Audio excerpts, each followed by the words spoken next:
Real gas equation से start करो sir. हाँ हाँ वही सर। सर आप होमवर्क डिस्कस कर लोगे?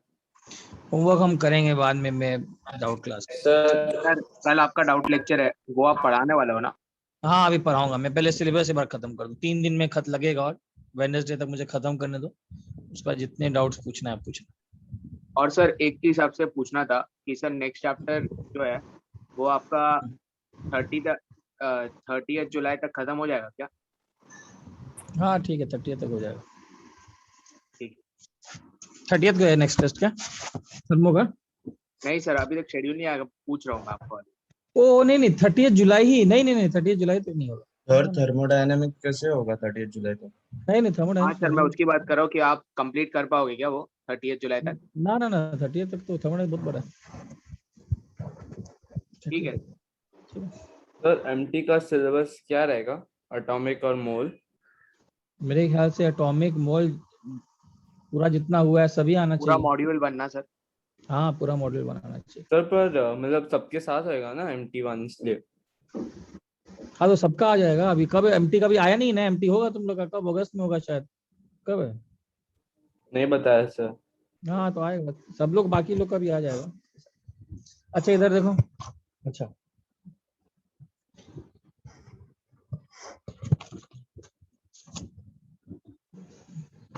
ये पहले रियल गैसेस को देखते हैं। अच्छा रियल गैस किसको बोलेंगे? Real gas does not be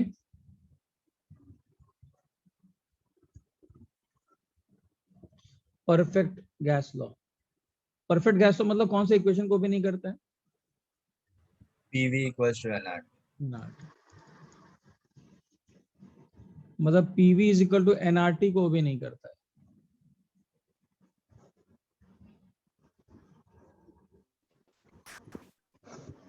ठीक है, दिस इज फॉर, ये किसके लिए? This is for ideal gas. Ideal gas.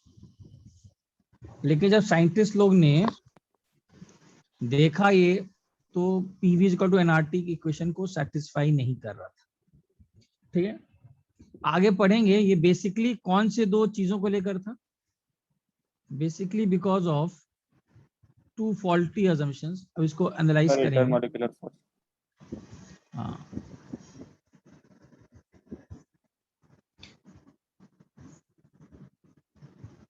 In the KTG. KTG मतलब काइनेटिक theory of gases. वो भी आएंगे मगर। अच्छा ये पीवीएनआरटी तो केटीसीजी से आया था ना, केटीजी के पोस्टुलेट से। तो हम लोग पहला तो क्या मान रहे हैं कि molecules are considered to be point masses. मतलब उनका खुद का वॉल्यूम क्या है? 0। हाँ, ये मान के चल Negligible. रहे हैं। हाँ नेग्लिजिबल, ये पहला अजम्पशन। और दूसरा हम लोग क्या मान के चल रहे हैं कि there are no forces of intermolecular intermolecular forces of attraction. ये दोनों जो है ना पोस्टुलेट ही थोड़ा फॉल्टी हैं, जो रियल में ऐसा नहीं होता है।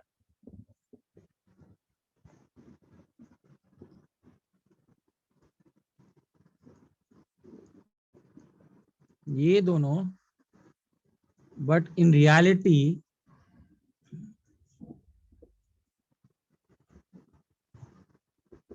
Gas molecules do occupy volume. उनका भी तो कुछ वॉल्यूम होगा।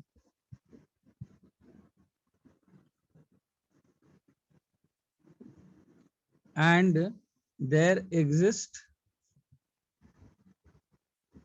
intermolecular forces of attraction.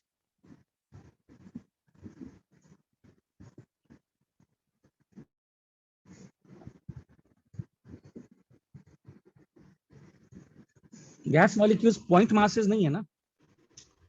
Gas molecules को आप ये नहीं मान सकते हो कि they are not, gas molecules are not point masses. ठीक है ना, they also occupy certain volume. उनका खुद का एक वॉल्यूम है। क्या ठीक है, आप ये नहीं मान सकते हो कि जो गैस मॉलिक्यूल्स हैं वो पूरा का पूरा पॉइंट मासेस हैं। वो अजम्पशन गलत होगा। ठीक है, अच्छा अब देखो फिर तो चेक कर लेते हैं, मॉलिक्यूलर इंटरैक्शंस देख लेते हैं।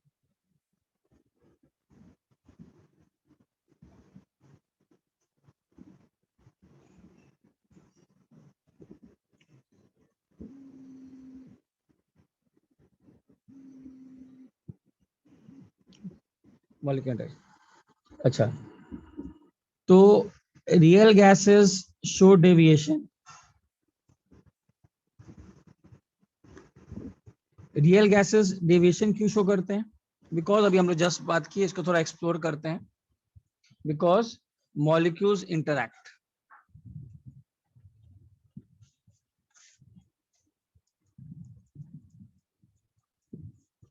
ठीक है, अब एक चीज ध्यान देना,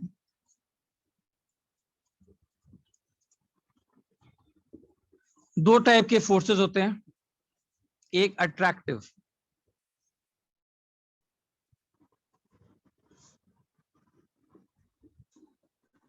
अच्छा अट्रैक्टिव फोर्सेस कौन से फोर्सेस हैं? When these are long range forces. Long range का मतलब है जब मॉलिक्यूल फेयरली क्लोज रहते हैं, मतलब बहुत दूर भी नहीं रहे, ठीक है, when molecules are fairly close enough but not very close। मतलब रिपल्सिव फोर्स लगने के पहले।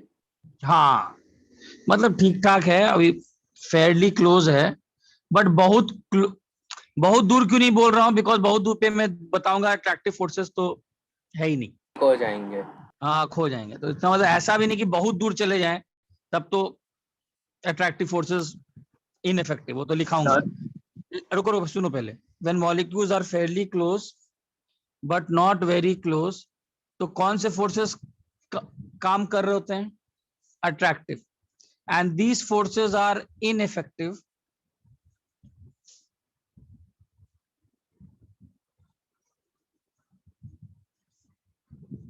when molecules are very far apart।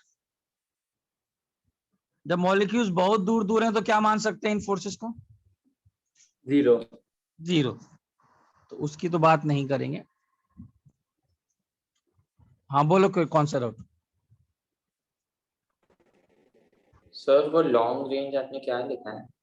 Long range forces हैं। लॉन्ग रेंज का मतलब है जब मॉलिक्यूल दूर दूर हो, बहुत दूर की बात नहीं कर रहा हूं, जब दूर दूर हो तो कौन से फोर्सेस काम करेंगे, ठीक है, तो इसका मतलब उसमें काम करता है अट्रैक्टिव फोर्सेस। सर वैसे टेक्निकली बहुत दूर होते तभी भी एक्ट करता है, पर बस हाँ हाँ, इसीलिए मैंने जीरो नहीं बोला है, जनरली इनइफेक्टिव ज्यादा बेटर टर्म। सर मैंने आपको चैट में भेजा। हाँ बोलो क्या? सर वेरी क्लोज में भी एक्ट करेगा ना? हाँ नहीं नहीं नहीं करेगा ना, बता रहा हूँ। वेरी क्लोज में रिपल्शन डोमिनेट हाँ वेरी क्लोज में रिपल्सिव फोर्सेस ऐड करेंगे। सर नोट किया? मैंने आपको अब बोलो चैट में भेजा है। क्या भेजे हो? सर वीबीटी में भी कुछ ऐसा ही किया था 60 में। हाँ यस, ठीक, यही है, इन्फिनिटी से पास लाते हैं तो अट्रैक्टिव फोर्सेस डोमिनेट करते हैं। चलो हो गया, लिख लिए? हाँ सर लिख लिया। Done sir. हो गया, चलो। और दूसरा कौन सा फोर्स है? रिपल्सिव। Repulsive forces. अच्छा, रिपल्सिव फोर्सेस को बोला जाता है शॉर्ट रेंज। शॉर्ट रेंज का मतलब? when charges are very close to you। हाँ, जब तक बहुत क्लोज नहीं आते हैं तब तक ये काम नहीं करता है। This is short range interaction.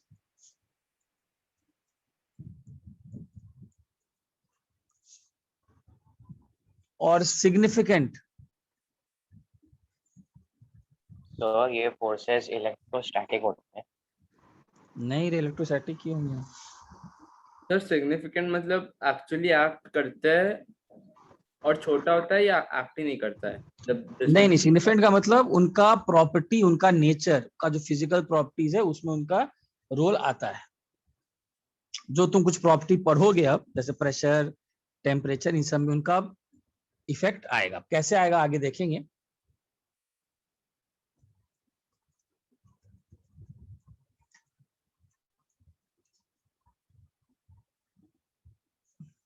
ये क्लियर है?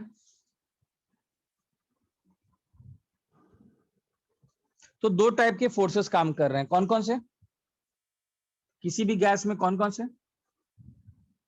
Repulsive as well as attractive. यहां तक क्लियर है? सर हाँ बोलो। सर ये फोर्सेस का नेचर क्या है? नेचर मतलब दिख तो रहा है अट्रैक्टिव और रिपल्सिव, और क्या बताओ नेचर में? नहीं सर, मतलब इलेक्ट्रोस्टैटिक है क्या? इलेक्ट्रोस्टैटिक नहीं है, नॉर्मल रिपल्सिव फोर्सेस है साइज के कारण। रिपल्सिव फोर्सेस क्यों है? अरे एक सिंपल सा चीज बताओ, दो मॉलिक्यूल बहुत क्लोज आ गए, तो क्या अब ये दो मॉलिक्यूल जो है, ये मॉलिक्यूल बी क्या ए के अंदर घुस पाएगा क्या? नहीं घुस पाएगा। वाई? बिकॉज मॉलिक्यूल ए खुद अपना जगह ले रहा है ना, एग्जिस्टेंस पे उसका खतरा है ना। सर तो नॉर्मल रिपल्सिव फोर्सेस का कारण क्या है? बोलोगे रिपल्सिव फोर्सेस का कारण क्या है, तो क्या बोलोगे? Due to size. Sir attractive forces? Repulsive forces का कारण क्या है, क्या बोलोगे? साइज। सर वैसे नॉर्मल रिएक्शन भी तो इलेक्ट्रोस्टैटिक ही है ना। वो तो अट्रैक्टिव फोर्सेस में काम करेगा। अट्रैक्टिव फोर्सेस में जब काम करता है वो इलेक्ट्रोस्टैटिक हुआ ना, डाइपोल डाइपोल वो सब की बात करो। जब बहुत पास आ गए तो दो मॉलिक्यूल, अब कोई अट्रैक्टिव फोर्सेस नहीं, अब अट्रैक्टिव फोर्सेस खत्म हो गए। अब ए बोल रहा है बी को, यार तुम बहुत ज्यादा ही पास आ गया है, अब क्या करना चाह रहा है? पास आकर के क्या मेरे अंदर ही आ जाओगे क्या? वो तो हो नहीं सकता। हम लोग मॉलिक्यूल को क्या माने हैं? मॉलिक्यूल का भी जैसे मान रहे हैं ना कि मॉलिक्यूल का साइज होता है, पॉइंट मासेस नहीं है ना। मॉलिक्यूल भी तो कुछ अपना जगह लेगा ना यूनिवर्स में। तो बी क्या कर रहा है? उस जगह को ही पेनिट्रेट करना चाह रहा है, तो ए रिपल्सन करेगा।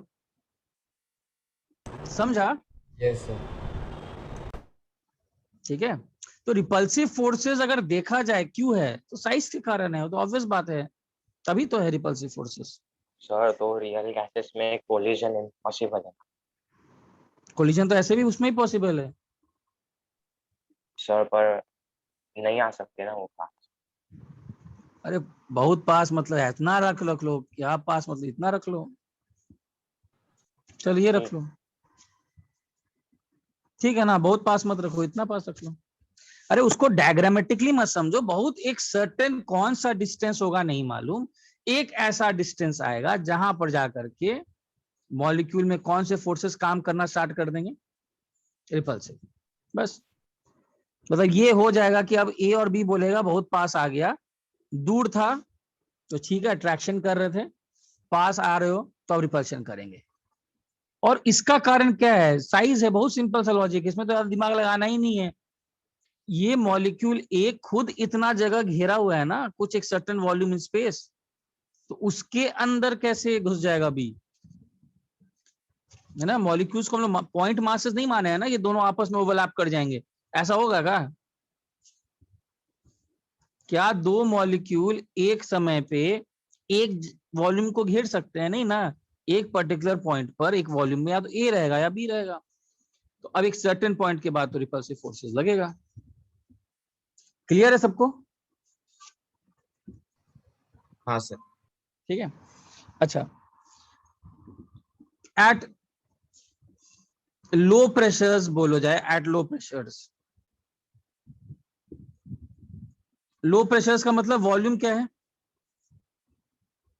वेरी अच्छा। हाई। लार्ज है। Sample occupies a large volume. तो कौन सा फोर्सेस काम करेगा? अट्रैक्टिव डोमिनेंट रहेगा कि रिपल्सिव डोमिनेंट रहेगा? अट्रैक्टिव। हाँ, और अगर बहुत ही लो प्रेशर हो गया, वेरी वेरी लो प्रेशर कर देते हैं, वेरी लो प्रेशर, सर तो very I very low pressure. Very very low pressure में क्या होगा? इतना लार्ज वॉल्यूम हो जाएगा, मॉलिक्यूल्स इतने फार अपार्ट हो जाएंगे, अट्रैक्टिव फोर्स काम ही नहीं करेगा। हाँ molecules are so far apart that even attractive forces भी क्या हो गए? नॉट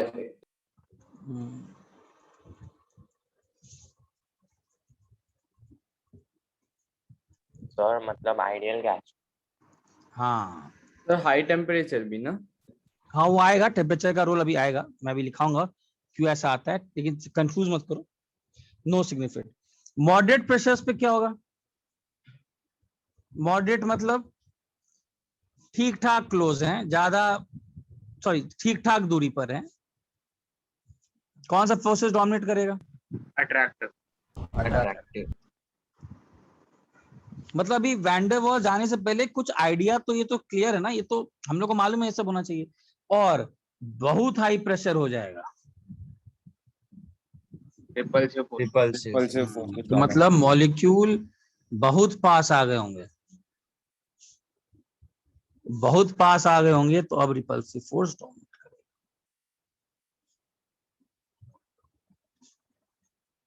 इतना तो बोल सकते हैं कि अब रिपल्सिव फोर्सेस डोमिनेट करेगा।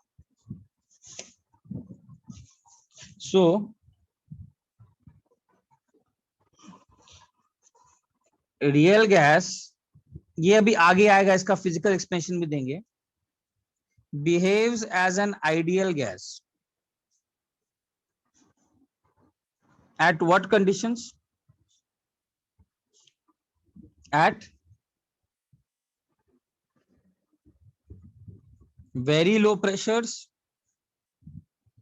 और टेम्परेचर का रोल बताएंगे क्यों टेम्परेचर हाई क्यों पर, ये ध्यान अभी देना। अभी जब इसको डिटेल में जाएंगे ना तो अपने आप समझ में आएगा फिजिकल।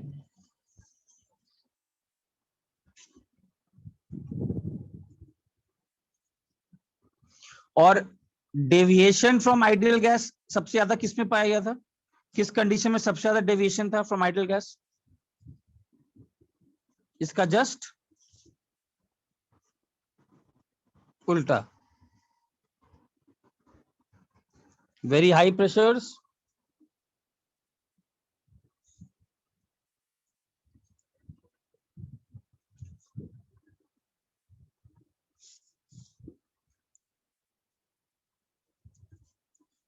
ये समझा सब लोग?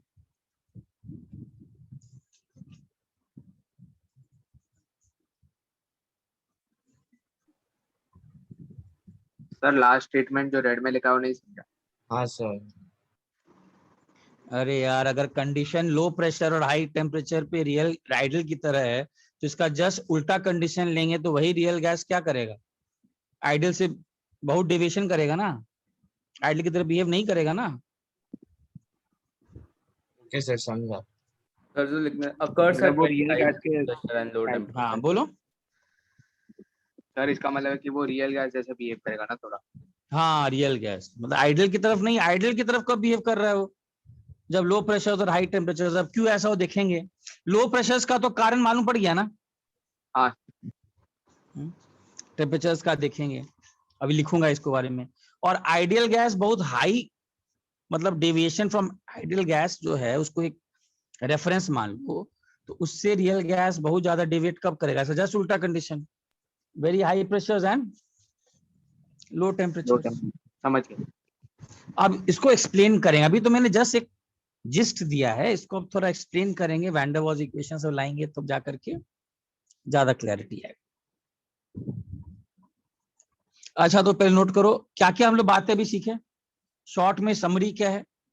रियल गैस किसको बोलते हैं? जो PV is equal to nRT के इक्वेशन को फॉलो नहीं करे और दुनिया में कोई गैस परफेक्टली आइडियल नहीं है। नहीं है। है ही नहीं। सिंपल सा बात, ये भी लिख सकते हो। आइडियल गैस एक कंडीशन है, इस कंडीशन पर रियल गैस आइडियल की तरह बिहेव करता है, बट परफेक्टली आइडियल तो कोई है ही नहीं। पहला पॉइंट।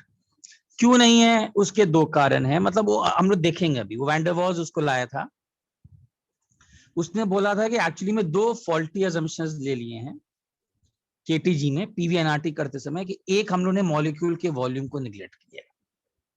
ये मॉलिक्यूल का भी अपना वॉल्यूम होगा, they are not point masses. और दूसरा, हम लोग ने इंटरमॉलिक्यूलर फोर्सेस ऑफ अट्रैक्शन को निग्लेक्ट किया है। लेकिन रियलिटी में फोर्सेस ऑफ अट्रैक्शन है। अब ये दो टाइप के हैं, ये रिपल्शन है, ये अट्रैक्टिव है। रिपल्सिव फोर्सेस जनरली जब बहुत मॉलिक्यूल पास आ जाते हैं तो डोमिनेट करता है, वेरी शॉर्ट रेंज। और बहुत दूर एकदम रहेगा तब तो कोई फोर्स नहीं है, बहुत दूर है तब तो अट्रैक्टिव भी जीरो, रिपल्सिव भी जीरो। लेकिन फेयरली क्लोज हैं तो अट्रैक्टिव फोर्सेस बढ़ते रहते हैं, इनको लॉन्ग रेंज बोलते हैं। बहुत पास आ गए रिपल्सिव फोर्सेस लगेगा। बोल, इसमें कोई डाउट है तो सर आगे बढ़ूंगा। हाँ बोलो। सर प्रेशर कम है तो टेम्परेचर भी कम होना चाहिए ना? उसके लिए वॉल्यूम भी तो चाहिए। अरे ये तुम लोग ये सब मिसकंसेप्शन कहाँ से लेता है कि प्रेशर कम तो टेम्परेचर कम? ये कब पॉसिबल है? ये कब आइडियल गैस पॉसिबल? के बाद। जब n कांस्टेंट हो, v कांस्टेंट हो, ये सब कंडीशंस भी तो होने चाहिए ना। ओके सर, समझा। ये ऐसे ही कहाँ कहाँ से ये सब आधा अधूरा कहाँ से ये सब प्रेशर कम टेम्परेचर कम, ये सब हटाओ, ये सब कंफ्यूजन। ये सब तब पॉसिबल है जब तुम्हारे पास बाकी कंडीशंस भी हैं। मैं किसी गैस को रख नहीं सकता हूं, मैं किसी गैस को ऐसा नहीं रख सकता हूं प्रेशर हो जाए, सॉरी प्रेशर बहुत हाई 10 एटमॉस्फेयर और टेम्परेचर 0, नहीं रख सकता हूं क्या? रख सकते रख हैं। सकता हूं। आप तुम बोलोगे सर कहाँ चेंज होगा? वॉल्यूम में कुछ चेंजेस आएंगे, वॉल्यूम बहुत कम हो जाएगा।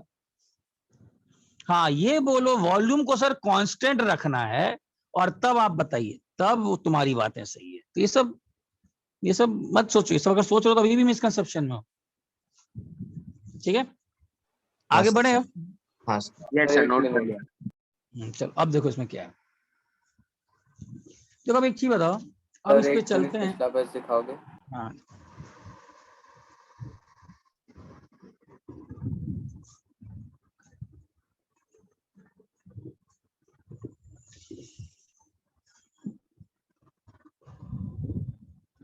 अच्छा एक चीज बताओ, अब हम लोग को रियल गैस का इक्वेशन लिखना है।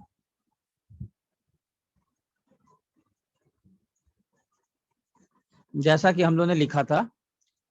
अब इस साइंटिफिक प्रॉब्लम को थोड़ा एनालाइज करते हैं कि हम लोग को रियल गैस का इक्वेशन लिखना है। रियल गैस का इक्वेशन बहुत सारे हैं, तुम्हारे सिलेबस में है वैन डर वाल्स।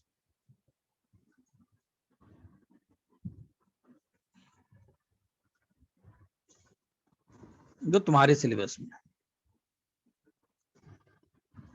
अदरवाइज बहुत सारे रियल गैस को कुछ। अब मुझे एक चीज बताओ, रियल गैस में अगर मैं अब इसको प्रैक्टिकली अगर इसको एनालाइज करूं तो एक तो क्या हर एक मॉलिक्यूल का इन रियल गैस, अब ध्यान से सुनना, रियल गैस में अगर मुझे इक्वेशन लिखना हो, मुझे एग्जैक्टली वो डेरिवेशन करना हो जैसा हम लोगों ने केटीजी से किया था। याद है पूरा डेरिवेशन कैसे किया था? मॉलिक्यूल टकराया था, फिर घूम करके आया था 2L/V। तो एक चीज बताओ, रियल गैस में there are intermolecular forces of attraction। तो क्या हर एक मॉलिक्यूल डिफरेंटली बिहेव नहीं करेगा? हर एक मॉलिक्यूल के मैकेनिक्स अलग नहीं होंगे।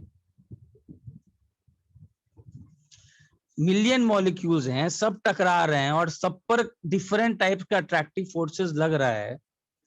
तो इससे मतलब ये बोल सकता हूं ना कि every molecule will behave differently. जबकि हम लोग केटीजी में हम लोग ने क्या किया था याद है? हम लोग ने केटीजी में एक चीज याद है, चेंज इन मोमेंटम को क्या कर दिया था? हम लोग देखो, हाँ हम लोग ने ये नहीं, हम लोग ने एक्सप्रेशन लिया था कि change in momentum is mv²/L, ये लिया था कि नहीं? हाँ सर। उसके बाद याद है टोटल प्रेशर में समेशन कर दिया था। सर सबका सेम लिया था। मतलब सबका सेम लिया था ना यार, सब गैस का हम लोग ने नेचर सब कुछ मान लिया था कि जो ये कर रहा है वही दूसरा भी कर रहा होगा।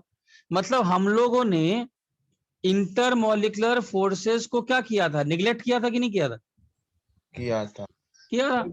For every gas there will be a different Yes, for every molecule behave differently. In fact, for every molecule we will have to write a separate equation. अगर इस प्रैक्टिकल प्रॉब्लम को देखा जाए, मिलियन मॉलिक्यूल्स हैं, किसी molecule के बगल में कितने मॉलिक्यूल्स अट्रैक्टिव फोर्सेस लगा रहे होंगे, कोई मॉलिक्यूल कितने उस समय टकरा रहे होंगे और हर एक मॉलिक्यूल पे अट्रैक्टिव फोर्सेस भी लग रहे हैं, ठीक है, ऑलमोस्ट एवरेज नहीं तो कुछ ना कुछ डिफरेंट है, सबका वॉल्यूम भी है वो, तो फॉर एक तुम समझ सकते हो कि for every molecule there will be a different equation. क्या यहां तक बातें सही समझ को आया जो मैंने बोला, यस सर। है ना? तो तो इसका equation of मतलब motion ना, हाँ इक्वेशन, हाँ भाई जो भी हम लोग का इक्वेशन ऑफ मोशन जो भी हम लोग कर रहे थे वो हम लोग ने वहां पर केटीजी में बहुत सिंप्लीफाई कर दिया था। हम लोगों ने एक मॉलिक्यूल की बात की थी, बाकी सबको समेशन कर दिया था, बाकी सबको, बिकॉज हम लोग कुछ मान के चले ही नहीं थे। लेकिन यहां पर डिफरेंट इक्वेशन होगा, तो इसका मतलब एक चीज बताओ, क्या मिलियन मॉलिक्यूल्स का can we write down the entire equation for each molecule? Is it possible to write equation for each molecule? No sir. नहीं, सर। ये पॉसिबल ही नहीं है। Answer no. तो इसका मतलब रियल गैस का जो इक्वेशन है उसको हम लोग कहां से निकालना पड़ेगा? द ओनली अप्रोच इज कि we have to modify which equation? Ideal gas वाला। Ideal gas equation. हम लोग कुछ कर ही नहीं सकते हैं। अब तुम बोलोगे सर इसमें we have to modify the ideal gas equation so as to account for certain faulty assumptions। हम लोग उस थोड़ा सा उस आइडियल गैस के साथ थोड़ा छेड़छाड़ कर सकते हैं, भाई थोड़ा इसको इधर करो, इसको इधर करो, बिकॉज हर एक मॉलिक्यूल का इंडिविजुअली इक्वेशन लिखना मैथमेटिकली, वो फिजिक्स से लेकर के न्यूटन लॉज नहीं लगा सकते हैं, बिकॉज अब तुम्हारा अजम्पशन वैलिड नहीं रहेगा। अब there are millions molecules and all of them intermolecular forces of attraction लग रहे होंगे। So the only approach is we have to modify the, मतलब we have to start from what? We have to start from, कहां से start करेंगे? Ideal.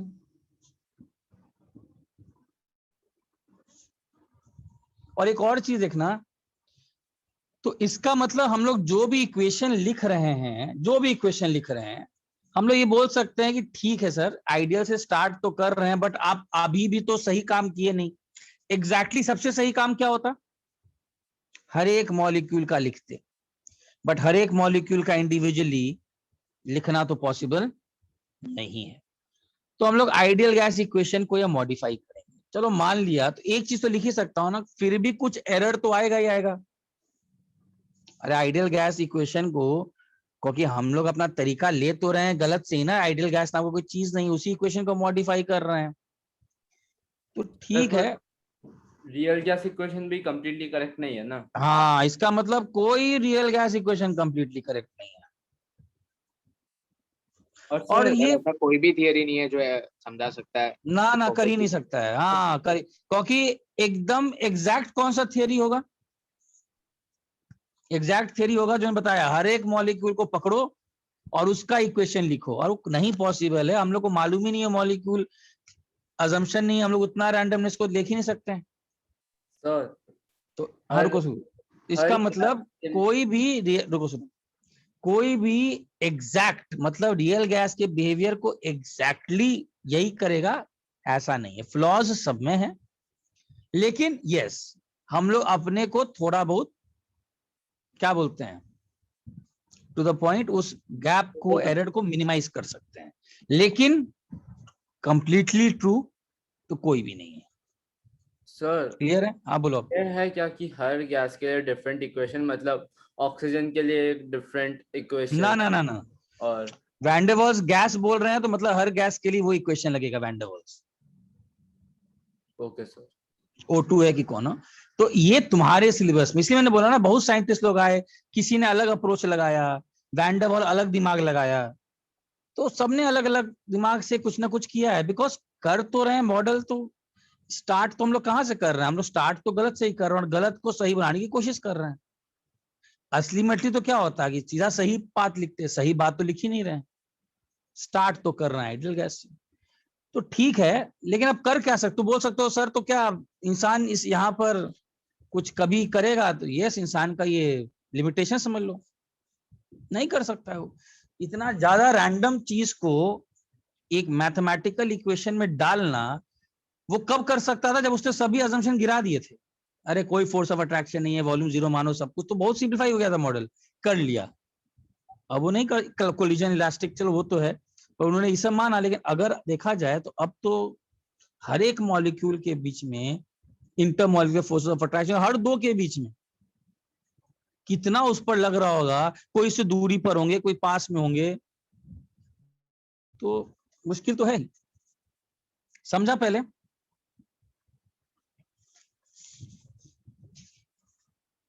आगे बढ़ू अब? Yes sir. ठीक, चलो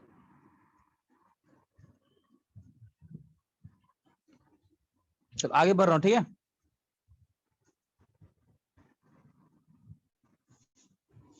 अच्छा, सबसे पहले तो अब ऑब्जर्वेशंस देखते हैं। जैसे अब इस पर काम किसने किया था, इस पे बहुत साइंटिस्टों ने काम किया है, बट सबसे पहला काम अगर देखा है तो किसने थोड़ा बहुत काम किया है इस पर,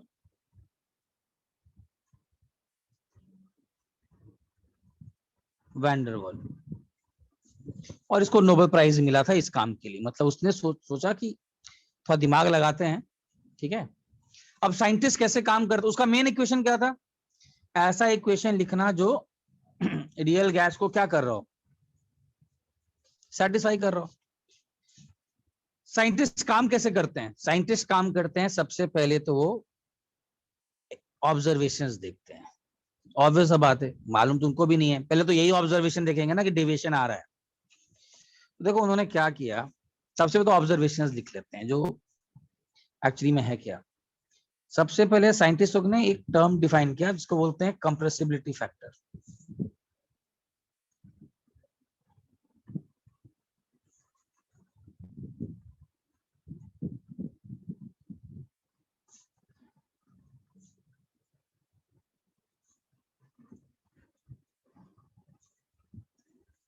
वीएम रियल क्या है, वीएम रियल है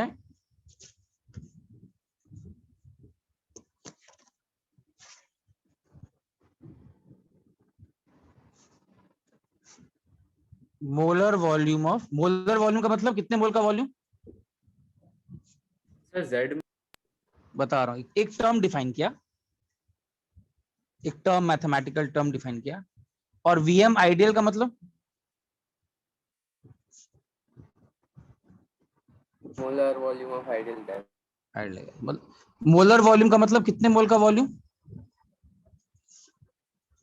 और ये जो रेशियो है इसको उन्होंने एक टर्म डिफाइन किया Z, जिसको उन्होंने बोला कंप्रेसिबिलिटी फैक्टर। पहले तो ऑब्जर्वेशन देखते हैं।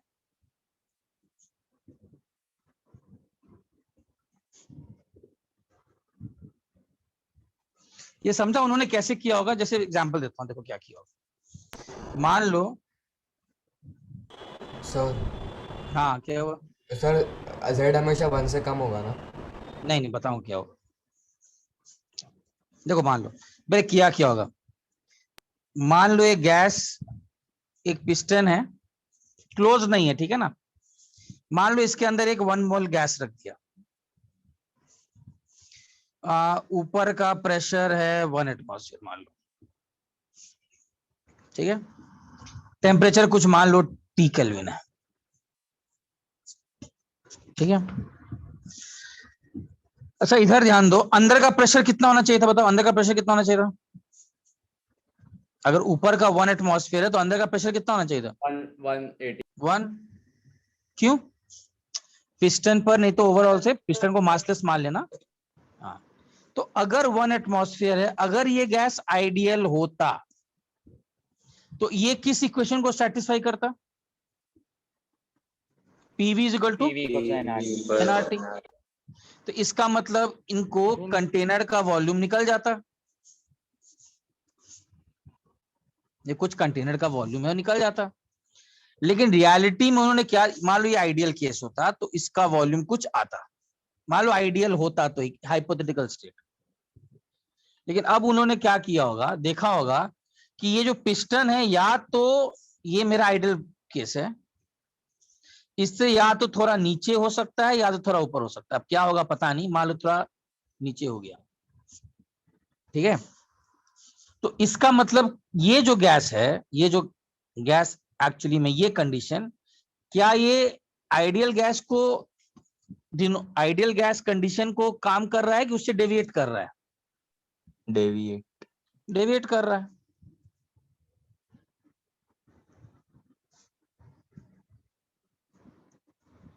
कैसे मालूम पड़ा कि डेविएट कर रहा है? डेविएट कैसे कर रहा होगा बताओ, कैसे मालूम पड़ा होगा? ये जो पिस्टन है, इसका वॉल्यूम, अब पिस्टन या तो ऊपर या तो नीचे, तो ये वॉल्यूम थोड़ा क्या हुआ होगा, जो आना चाहिए वो नहीं आना चाहिए, आया होगा। एक चीज समझो, तो बेसिकली अगर आइडियल होता, और अच्छा इस पर्टिकुलर केस में प्रेशर कितना है बताओ, यहाँ का गैस का प्रेशर कितना है? 180 एम 180 एम ही है ना, बिकॉज पिस्टन। तो ये जो रेशियो आया, कौन सा रेशियो? ये मान लो इसका वॉल्यूम है, जैसे इसी को मैं बोल रहा हूं वीएम रियल, और इसको मैं क्या बोलूंगा, इस वॉल्यूम को? और ये जो रेशियो आया, इसी को उन्होंने क्या नाम दे दिया? ये जो रेशियो आया, इसी को क्या नाम दे दिया उन्होंने? Compressibility factor. सबको समझ में आया? एक बार वापस बताओगे? अरे यार, अगर मान लो एक गैस रखो, ठीक है, ऊपर का प्रेशर मान लो 1 एटमॉस्फेयर है, ठीक है। अगर ऊपर का प्रेशर 1 एटमॉस्फेयर है, पिस्टन अंदर का भी प्रेशर कितना होगा? 1 एटमॉस्फेयर। और उन्होंने एक टेम्परेचर T केल्विन।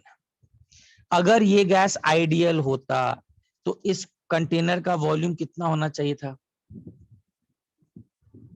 कितना होना चाहिए बताओ? पीवी को एनआरटी से निकल जाएगा ना, यस सर। कुछ होना चाहिए था। लेकिन एक कंटेनर का वॉल्यूम या तो उससे ज्यादा मिलेगा या तो कम मिला होगा। तो इसका मतलब क्या ये गैस आइडियल वाले कंडीशन को फॉलो कर रहा है क्या? नहीं कर रहा है ना। तो ये उन्होंने ऐसे एक्सपेरिमेंट किया होगा, और ये जो रेशियो है, इस रेशियो को उन्होंने क्या बोला होगा? Compressibility factor. इसमें बस एक चीज याद रखना, दोनों गैसेस किस प्रेशर टेम्परेचर पर है, मतलब T और 1 मोल और प्रेशर सेम है दोनों के अंदर। तो इसी रेशियो को उन्होंने कंप्रेसिबिलिटी फैक्टर नाम दिया। समझा? Yes sir. इसको मैं ऐसे लिख सकता हूं, Vm real divided by Vm ideal कितना होगा बताओ? PV is equal to RT ना, n का वैल्यू कितना ले रहा हूं 1, तो कैसे लिख सकता हूं बताओ? पी आएगा बस सर। ऐसे लिख सकता हूं। हाँ सर, पी आएगा। हाँ सर। इसका मतलब, और P ऑफ गैस जो है उसको मैं P real into V real by RT। तो कंप्रेसिबिलिटी फैक्टर का फॉर्मूला ये है।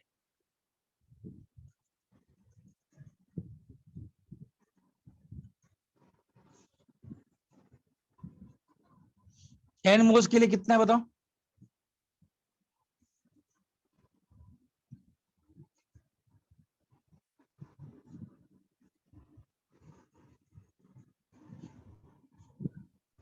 अच्छा, अगर आइडियल गैस होता तो कंप्रेसिबिलिटी फैक्टर कितना आता?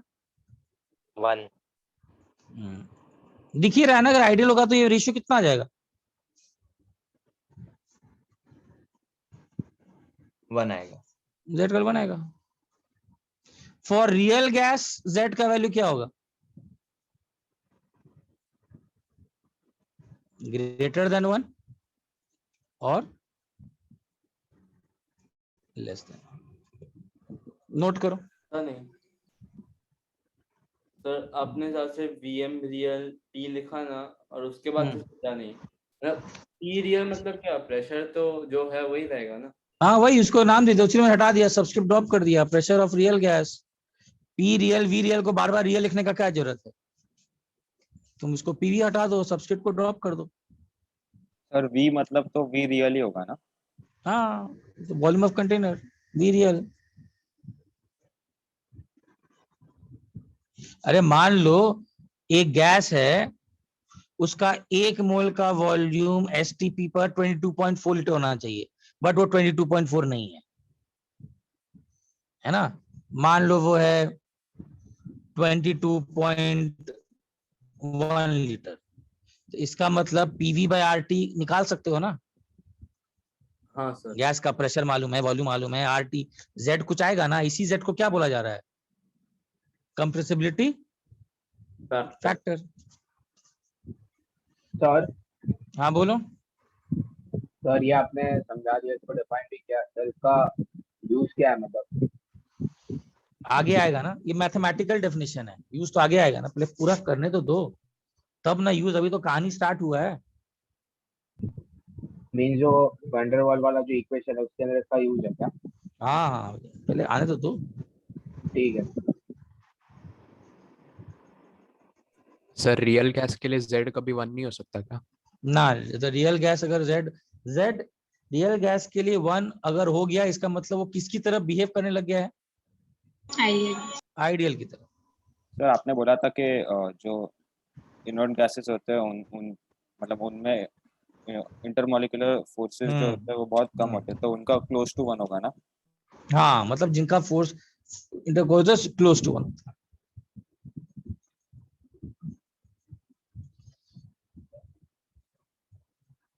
अगर रियल गैस का तुम z इक्वल टू 1 बोल रहे हो, तो इसका तुम ये बोलना चाह रहे हो कि real gas is now starting to behave as which ideal. ये z इज इक्वल टू 1 किसकी प्रॉपर्टी है, आइडियल की कि रियल की? आइडियल की। चलो आगे बढ़ू। 1 मिनट। सबको समझ में आया कंप्रेसिव फैक्टर कैसे डिफाइन किए हैं?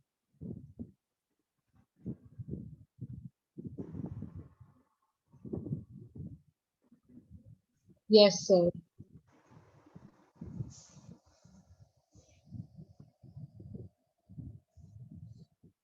चलो आगे बढ़ो। सर एक yes sir. Yes sir, done.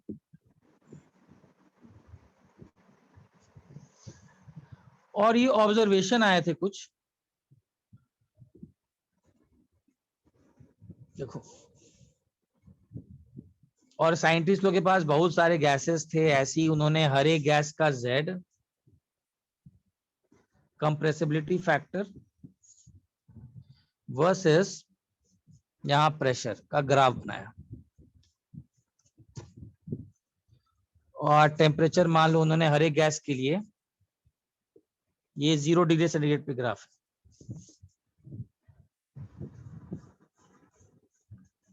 अच्छा, ये ग्राफ रेड वाला ग्राफ किसके लिए आएगा? Z equal to 1। Ideal gas. Ideal gas के लिए। ये वैल्यू कितना होगा? 1 1 ही होगा ना, z अगर पीवी बाय एनआरटी 1 हो। ठीक है। और उनको बहुत सारे ऐसे इक्वेशंस आए, देखो ये ऑब्जर्वेशंस आए, H2 का तो ऐसा ही चला गया, ठीक है।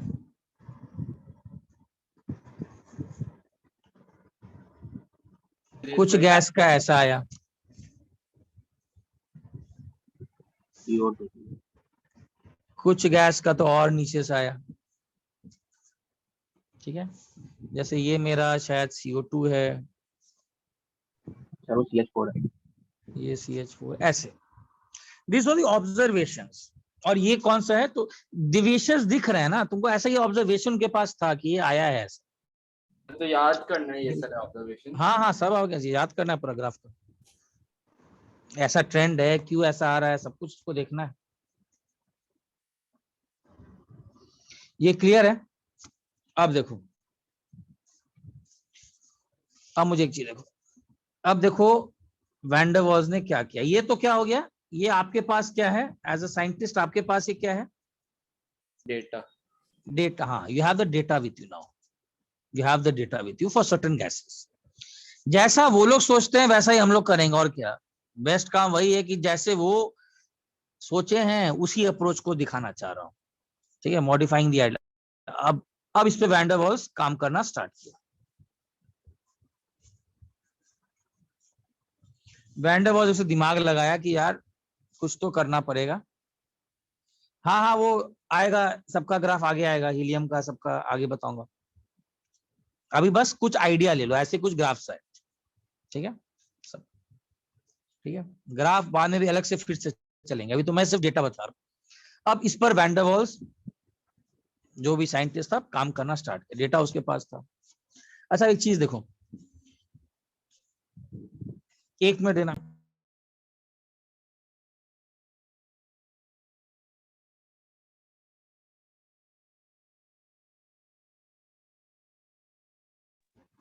चलो अब देखो इसमें है क्या, उसने बोला, ये जो वैन डर वाल्स पहला दिमाग लगाया कि ये PV is equal to nRT में स्टार्ट तो यहीं से कर, मैं एन को 1 मान लेता हूं अभी, ठीक है ना, सिंप्लीफिकेशन के एन को हमेशा कितना मान लेता हूं 1, और बाद में 1 एन डाल देंगे फॉर एन मोल्स, ठीक है ना। अच्छा तो उसने बोला कि आइडियल गैस इक्वेशन तो ये है, तो वी को लिख सकता हूं क्या आर टी बाई पी, ठीक है। वैन डर वाल्स पहला दिमाग ये लगाया कि एक चीज बताओ, अगर मैं टी को 0 कर रहा हूं तो वी कितना आ रहा है इस इक्वेशन में, अगर टी को 0 कर रहा हूं तो वी कितना आ रहा है? 0 आ रहा है ना। क्या ये, लेकिन प्रैक्टिकली क्या ये पॉसिबल है? नो सर, गैस कंडेंस करता हाँ, है। तुम सिंपल सा सोचा, चलो वो बोला कि चलो मान लिया T0 केल्विन अटेनेबल नहीं है, मान भी लो, बट फिर भी अगर मैं मैथमेटिकल इक्वेशन भी लिखूं जो उस हाइपोथेटिकल सिचुएशन को बता रहा हो, तो ये इक्वेशन तो एग्जैक्टली सही नहीं है। मान लो वो नहीं भी सही है, मतलब वो कंडीशन अटेनेबल नहीं है, बट मैथमेटिकली तो सही नहीं दिख रहा है, बिकॉज अगर T0 होगा, ठीक है, अभी तो ध्यान दो, T0 का मतलब वो सोचा कि कूलिंग करने पे क्या होगा, प्रैक्टिकली क्या होता है जब कूल करते हो तो गैसेस क्या हो जाते हैं, कंडेंस। हाँ, लिक्विफाई हो जाते हैं।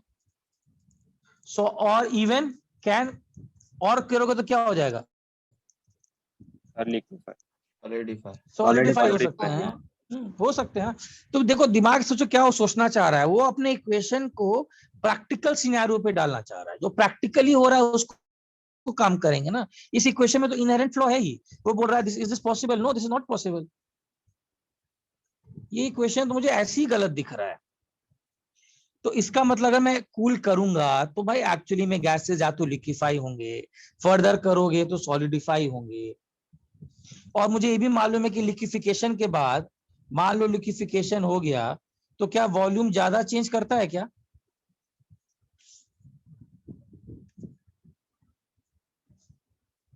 Volume does not change much, ये भी हमको मालूम है।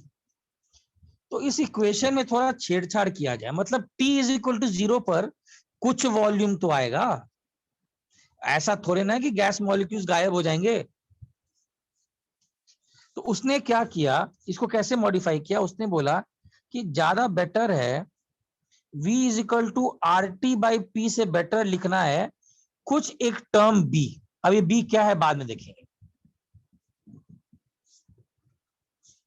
ये बेटर है, ये समझा उसका मॉडिफिकेशन।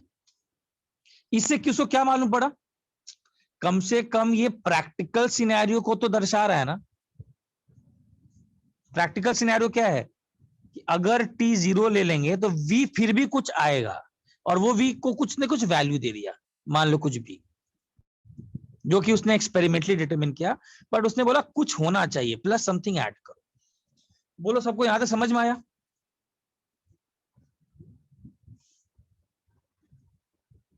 हाँ सबको सर। समझ में आया है ना? ऐसी जल्दी नोट करो। तो उसने, सही नोट करो, हो जाए तो बोला, उसने बोला कि इस इक्वेशन को ही थोड़ा छेड़छाड़ करते हैं, ये इक्वेशन सही नहीं है यार।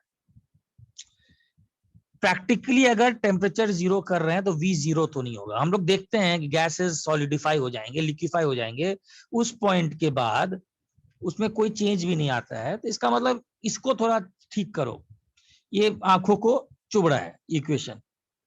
क्या है एक्सपेरिमेंटली देखेंगे, लेकिन कुछ एक नंबर तो होना चाहिए। V should be equal to RT by B plus certain thing. अब ये क्या है आगे देखेंगे, बट कुछ नंबर तो होना चाहिए। हो जाए तो बोलना।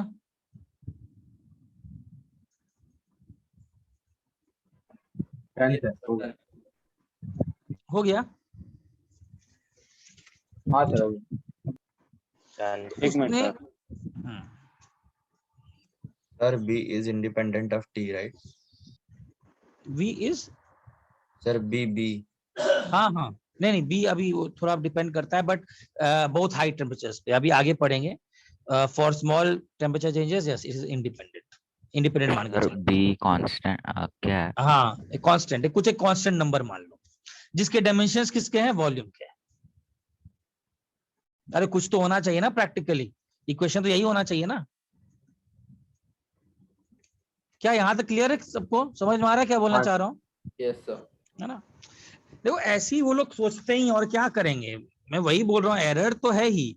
स्टार्ट यहीं से करेंगे, यहीं से थोड़ा छेड़छाड़ करेंगे, और क्या करेंगे यार, इसी इक्वेशन को थोड़ा इधर उधर बोलेंगे यार, थोड़ा इधर काम कर, इधर काम कर, और क्या, बस ताकि प्रैक्टिकल सिनेरियो उस मैथमेटिकल इक्वेशन में अपना फिजिकल मैनिफेस्टेशन आए, जो सच्चाई है वो आना चाहिए।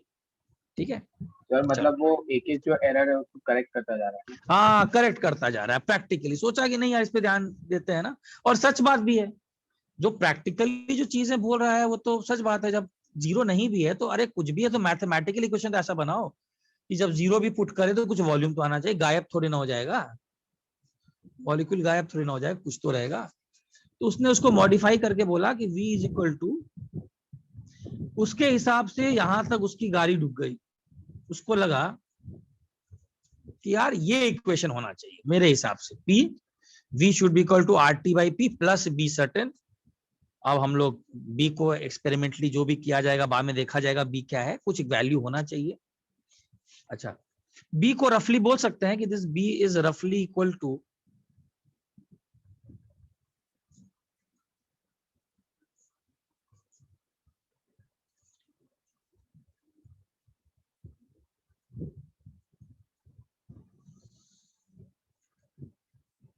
मोलर वॉल्यूम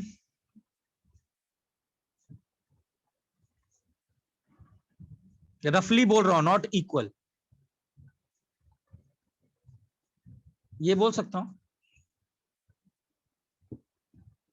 हाँ अरे सर। यार वो बी क्या था, जब वो बहुत पहले एक सर्टेन पॉइंट 1 मोल लिया है गैस, टेम्परेचर बहुत कम करते जा रहा होगा, क्लोज टू जीरो रहेगा, मान लो जीरो नहीं भी है, जीरो से पहुंचने से पहले ही बैंड बच जाएगा इस गैस का।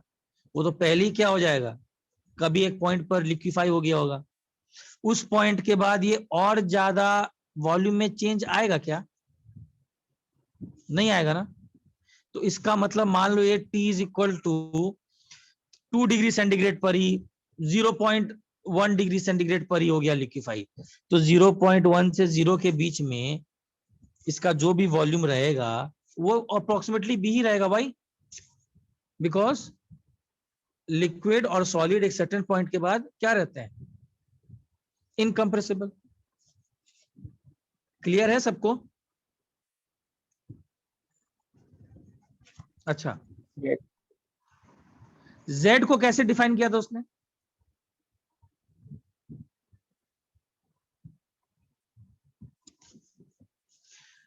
तो अगर मैं इस इक्वेशन को जो उसने डिफाइन किया V is equal to RT by P plus B को अगर मैं मल्टीप्लाई कर दूं P बाई RT से,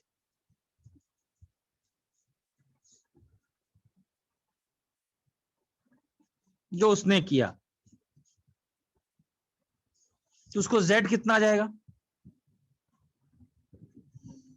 बताओ, किसी भी गैस का Z कितना जाएगा,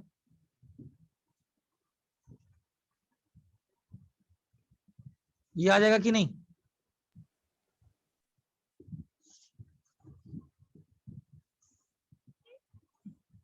अब उसने देखा कि मेरे पास डेटा देखते हैं, तो डेटा से जब मैच किया तो एक चीज बताओ, उस डेटा तो था ना उसके पास हर एक गैस का Z और किसका डेटा था, प्रेशर का। अब एक चीज बताओ, Z वर्सेस P का ग्राफ कैसा आना चाहिए था, straight line passing through the आना चाहिए था कि स्टार्टिंग फ्रॉम 1? Yes. आना चाहिए था ना, यस सर। जो H2 के लिए आ रहा था। तो उसको आया थोड़ी देर के लिए मजा, वो बोला कि भाई मैं कुछ काम तो कर लिया, क्योंकि कुछ तो ऐसे भी आ रहे हैं, कुछ तो ऐसे डेटा मेरे पास आ रहे हैं, लेकिन थोड़ा ही मजा पल भर का था भाई, बिकॉज कुछ इसको फॉलो नहीं भी कर रहे थे। कौन सा फॉलो नहीं कर रहा था? और CO2, CH4 और CO2, methane.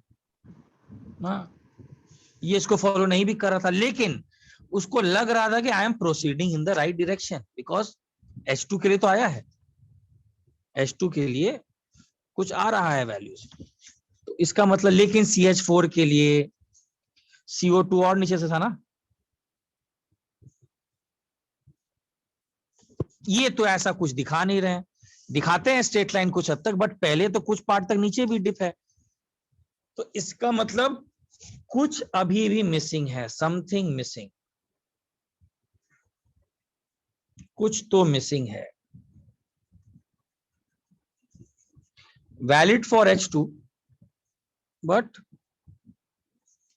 Not for CH4 and CO2।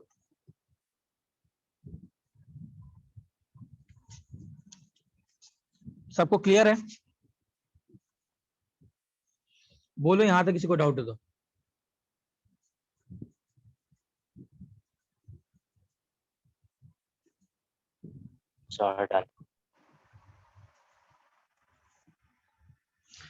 अरे सब आएगा, पहले आगे तो बढ़ने दे, पहले वैन डर वाल इक्वेशन तो होने दे यार, कहानी में है कि पहले उसको कहानी पूरा करने दे, लोएस्ट पॉइंट क्या बताता है, पहले तो हम लोग वैन डर वाल्स इक्वेशन करें ना, उसके बाद देखोगे वो ग्राफ को मैच भी कर देगा वो।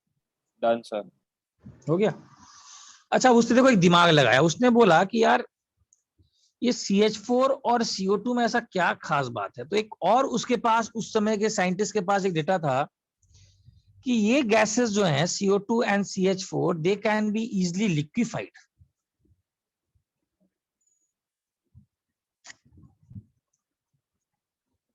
देखो ऐसे ही वो लोग सोचते हैं कि क्या अलग चीज हो रहा होगा, इन दोनों में क्यों नहीं काम कर रहा है, तो ये गैसेस को लिक्विफाई करना थोड़ा आसान है हाइड्रोजन और हीलियम के रिस्पेक्ट।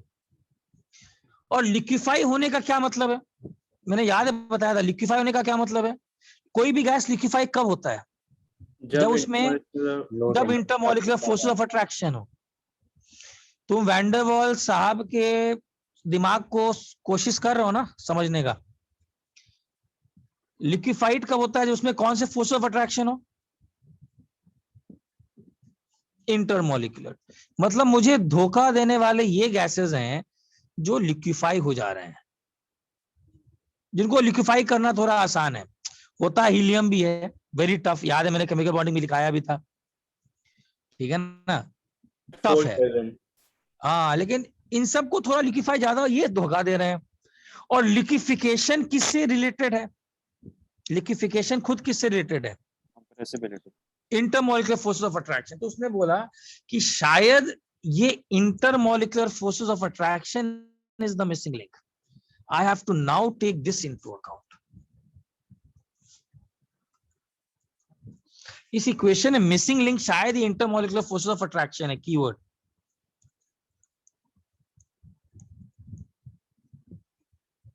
एग्जैक्टली जैसा उसका अप्रोच था वही अप्रोच लिखाने की कोशिश कर रहा हूं।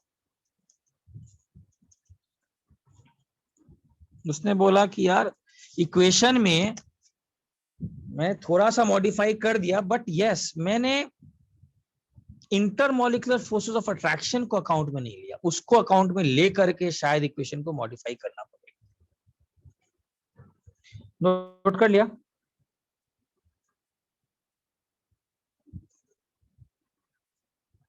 Yes sir. एक मिनट आगे सर। बढ़ो। अभी तक सबको कहानी समझ में आया क्या करना चाह रहा है वो? Yes sir.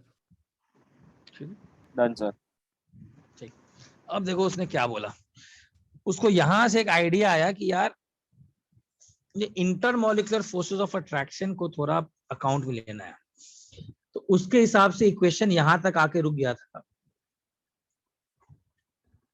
कि P is equal to RT by V, ये उसका इक्वेशन होना चाहिए था। बट अगर ये इक्वेशन होता तो सभी का ग्राफ कैसा आता? Straight line starting from 1। ऐसा है नहीं। Can you show the previous कुछ पेज?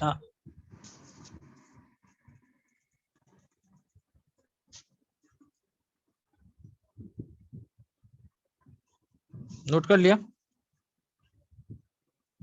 सर हाँ बोलो। Sir CO2 and CH4 are being liquefied at easily achievable temperature, right?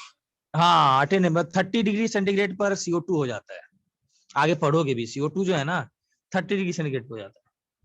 तो टफ तो सबको लिक्विफाई किया जा सकता है, बट उनके रिस्पेक्ट में, जो कि हाइड्रोजन के रिस्पेक्ट में, हीलियम आगे देखोगे वो स्टार्टिंग फ्रॉम 1 था, उनके रिस्पेक्ट में कुछ अलग था। तो ये लिक्विफेबल वाले गैसेस थे जो इनको धोखा दे रहे थे, तो सोचा इसी पर फोकस किया जाए। सर CO2 लिक्विड नहीं बनता ना नहीं, CO2 का लिक्विफिकेशन होता है सर हाई प्रेशर पे। में। हाँ, मतलब प्रेशर हाई और टेम्परेचर्स पे उसका लिक्विफिकेशन होता है ना। उनके रिस्पेक्ट में तो H2 और हीलियम के रिस्पेक्ट में तो ज्यादा लिक्विफेबल है ना। ठीक है, अब देखो अगर ये इक्वेशन सही होता तो सबका इक्वेशन कैसा आता? Straight line. तो उसने बोला ना इसको भी थोड़ा मॉडिफाई करना है।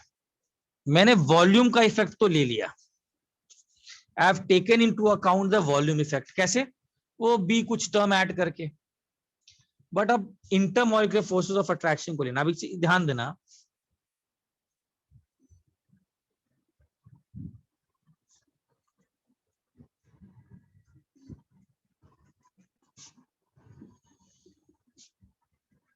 तो उसने अब ये दिमाग लगाया कि यार इसके बारे में कुछ बातें की जाए, शायद ये कहीं छूट रहा है।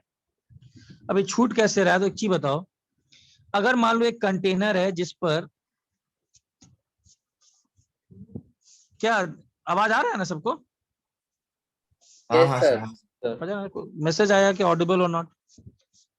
ठीक है, अच्छा अब देखो, एक इमेजिन करो, उसने बोला कि नहीं एक्चुअली में क्या हो रहा होगा। मान लो एक मॉलिक्यूल है जो टकराने वाला है, जस्ट टकराने वाला है, तो उसके जो इर्द गिर्द मॉलिक्यूल्स होंगे जो भी रहेंगे, and this is the wall,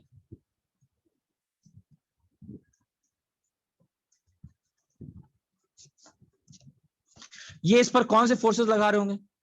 force of attraction, तो रिटार्ड करेगा। हाँ, उसने बोला कि रियलिटी में जो प्रेशर इक्वेशन में है, जो हम लोगों ने RT by V minus B है, this is the real scenario.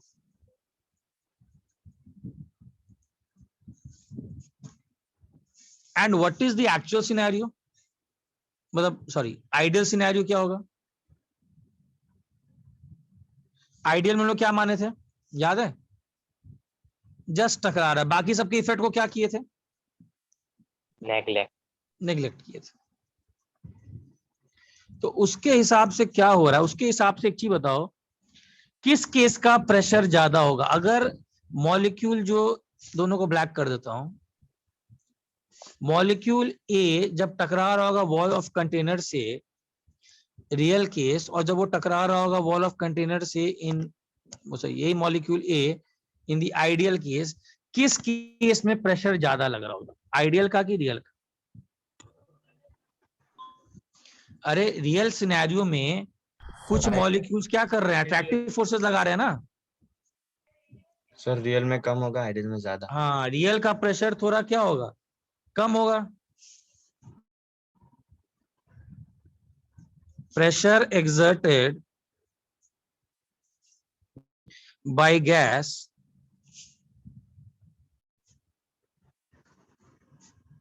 on the walls of container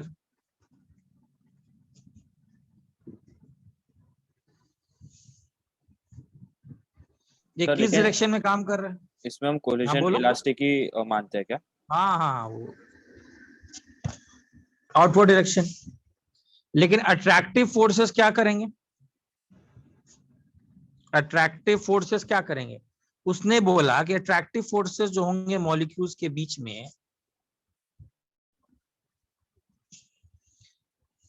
they will tend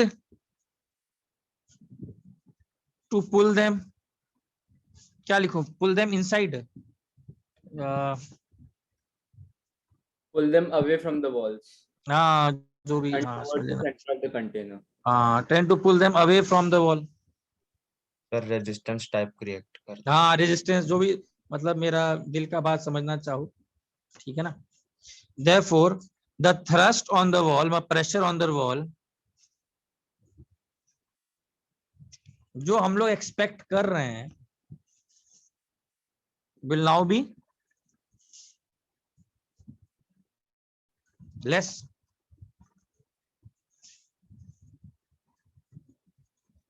and pressure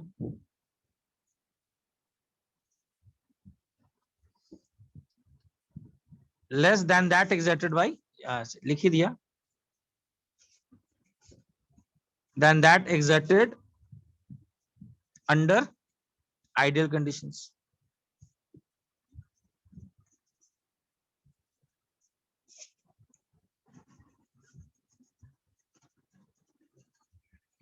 मतलब उसने बोला कि पी रियल जो है अभी इस केस में पी आइडियल से क्या होगा?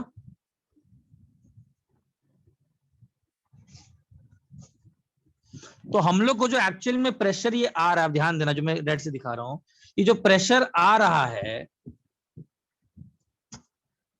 ये एक्चुअली में हम लोग जो प्रेशर ले रहे हैं, that is not taken into the forces of attraction.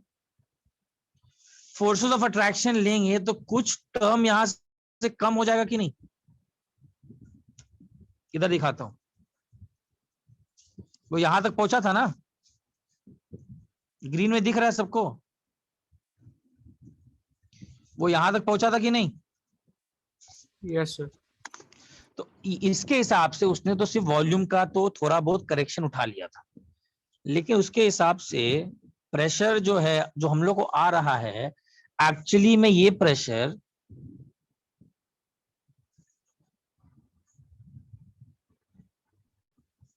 थोड़ा सा कम हो जाएगा कुछ। और ये कम वैल्यू कौन सा आएगा बताओ? इसको उसने इंपेरिकली, अभी कैसे आया बताऊंगा, ये नाम दिया तो फाइनली उसने बोला कि इक्वेशन ये रहेगा।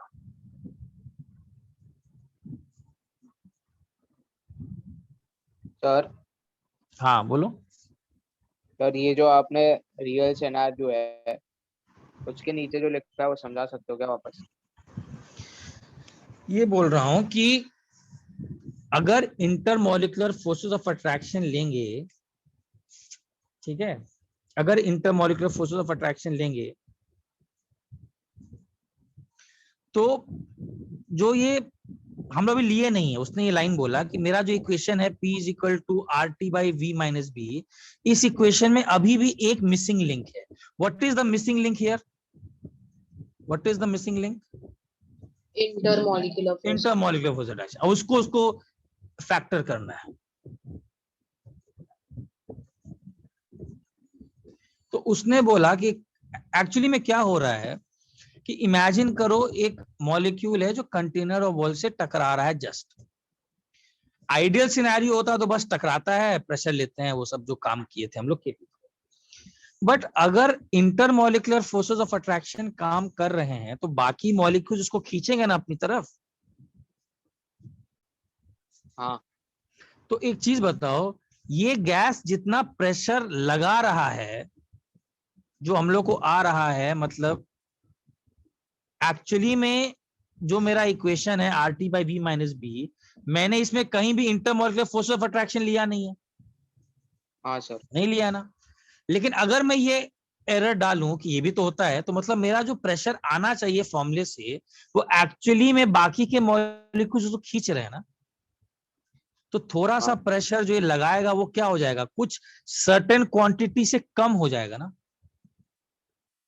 और इसीलिए उसने अपने इक्वेशन को मॉडिफाई करके बोला कि इसमें से कुछ एक टर्म घटेगा, और वो कैसे आया वो देखेंगे, और उसको उसने नाम दिया a/v²। वैसे उसे इंपेरिकली डिटरमिन्ड है, उसका लॉजिक आपको जानना नहीं है, थोड़ा सा आइडिया बताऊंगा। और इसके बाद इसने बोला कि मेरा वैन डर वाल्स इक्वेशन ये है। सर एक डाउट है। हाँ बोलो। सर आपने बोला था कि जो अट्रैक्टिव फोर्सेस रहते हैं वो लॉन्ग रेंज फोर्सेस हाँ रहते हैं। हाँ। सर तो जो रियल सिनेरियो है उसमें ए पे इम्पैक्ट करने वाले मॉलिक्यूल्स उसके नजदीकी होंगे ना। हाँ सर तो वो शॉर्ट रेंज हुए तो उसको ना ना ना, शॉर्ट रेंज मतलब ये नहीं, शॉर्ट रेंज का मतलब उसका डिफाइन कर देता हूं, सेंटीमीटर को भी शॉर्ट रेंज बोला जाता है, और नैनोमीटर्स मतलब, सॉरी, सेंटीमीटर को भी लॉन्ग रेंज, और जब तक तुम नैनोमीटर में नहीं चलो तब तक शॉर्ट रेंज। तो अभी कितना दूरी पर होंगे, कुछ होंगे अभी दूरी 1 सेंटीमीटर सेंटीमीटर। दो, हाँ कुछ होंगे, मतलब मैं फेयरली क्लोज मान रहा हूँ। समझा सर।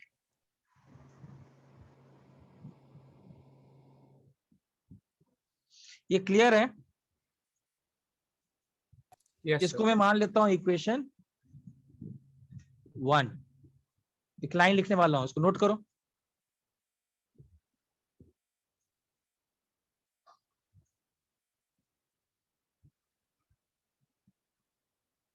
सर ये फाइनल इक्वेशन है। हाँ, ये इसने बोला कि इसने ये फाइनल इक्वेशन है। इसको नोट कर लिया सब लोग? और सर हाँ सर, नोट कर फॉर लिया सर। n हाँ number of moles right hand side हाँ में nRT ना। हाँ, वो n, अब n को डाल देते हैं, तो बाद में n का फैक्टर डाल देते हैं। चलो आगे बढ़ूं, इक्वेशन 1 लिख लो। तो एक्चुअली में उसने क्या बोला कि because of attractive forces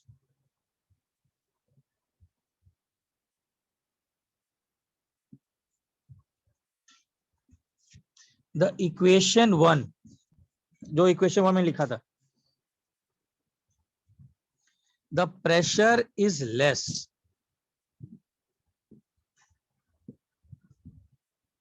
than that given by equation 1। और वो कितने से लेस है, और वो आया था, वैसे वो तो जानना नहीं है, थोड़ा बता दूंगा, लेस बाय एन अमाउंट, 1 मतलब लेस, वैन डर वाल का लिखा ना, वही। हाँ वही वही, प्रोपोर्शनल टू 1/v²। तो फाइनली उसने क्या बोला, for n moles of gas this is the equation.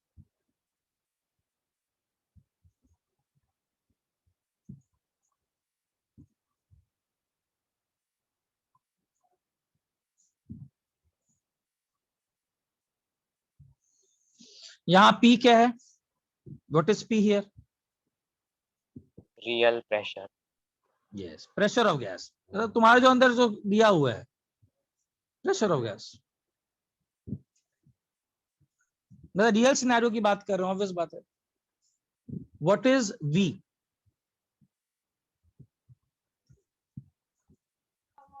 Volume of the real gas. Container, okay sir. ठीक है। अच्छा, इसमें NB को बोला जाता है एक्सक्लूडेड वॉल्यूम या volume correction.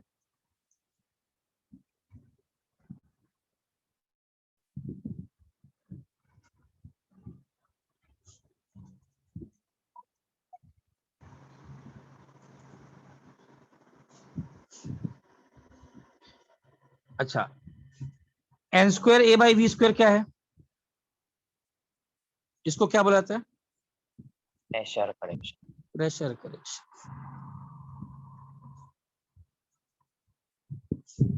Sir n number of moles है ना। हाँ, n number of moles.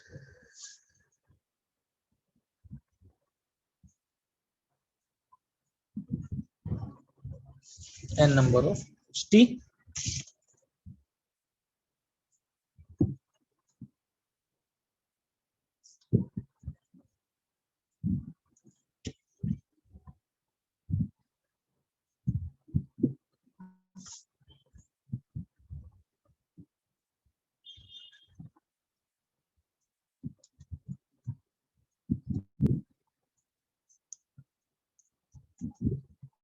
Sir, A or B constants है which vary हाँ. from gas to gas. Yes, A and B Sir, are to van der Waals. hydrogen A equal to 0. हाँ बताता हूँ, वो आएगा उसका आएंगे, अब उस ग्राफ को एक्सप्लेन करेंगे, हर ग्राफ को एक्सप्लेन करेंगे अब, ठीक है ना। अब इसी क्वेश्चन से हर ग्राफ को एक्सप्लेन करेंगे। तो हम लोग पहले अप्रोच के लिए A and B are van der Waals constants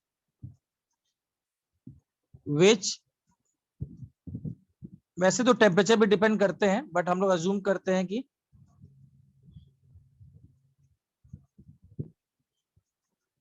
sir excluded volume का मतलब? हाँ बता रहा हूँ, assume to be temperature independent, ठीक है।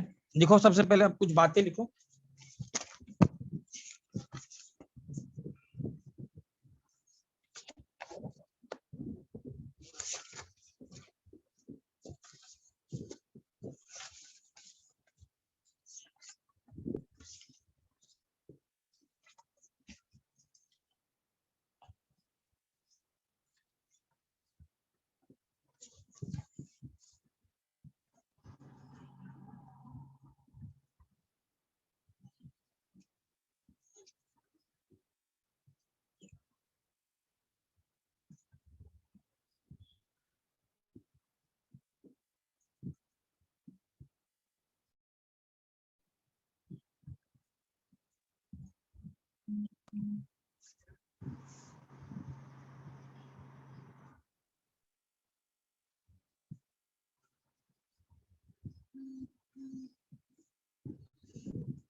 क्लियर है?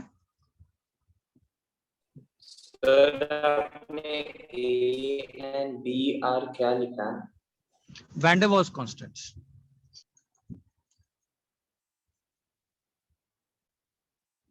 सर हाँ बोलो। सर बी एन बी को वॉल्यूम करेक्शन लिखा वो समझा, बट एक्सक्लूडेड वॉल्यूम क्यों लिखा? क्योंकि हमने तो मतलब स्टार्टिंग में उसको इंक्लूड किया था ना जब टेम्परेचर 0 लिखा था। हाँ नहीं, वो इंक्लूजन की बात नहीं कर रहा है, बता रहा हूँ, वो मैथमेटिकली सिंबल डालने का इंक्लूजन की बात नहीं कर रहा है, उसका डेफिनेशन बता रहा हूँ। A and B are different for different gases.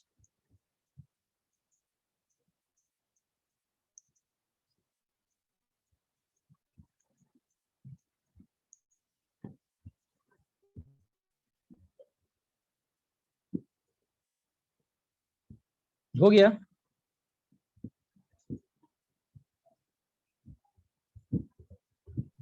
हाँ सर। आगे बढ़ूं? हाँ सर। देखो एक्चुअली में ये तो वैन डर वाल्स का, हाँ देखो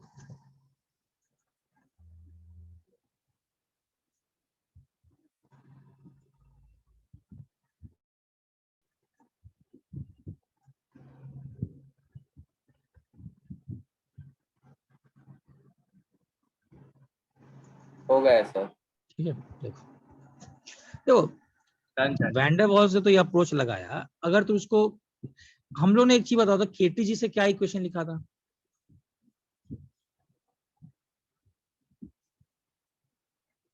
यही लिखा था ना। अच्छा एक चीज बताओ, रियलिटी में एक्चुअली में अब ध्यान देना, एक्चुअली क्या हो रहा है, एक्सट्रूडेड वॉल्यूम का क्या मतलब है यार? हम लोग यहाँ वॉल्यूम क्या लेते थे, वॉल्यूम ऑफ क्या लेते थे इस इक्वेशन में? वॉल्यूम ऑफ गैस क्या लेते थे बताओ तो, क्या लेकर चलते थे? Volume of container. कंटेनर। लेकिन ये अजम्पशन क्यों वैलिड हो गया था?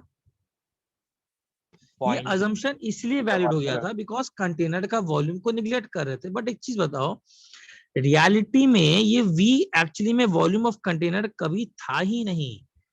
This was actually volume available for motion.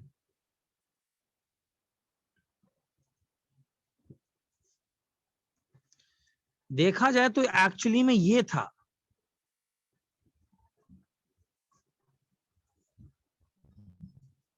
समझा? लेकिन ये कंटेनर का वॉल्यूम क्यों हो गया था? बिकॉज हम लोग ने गैस के मॉलिक्यूल को क्या कर लिया था?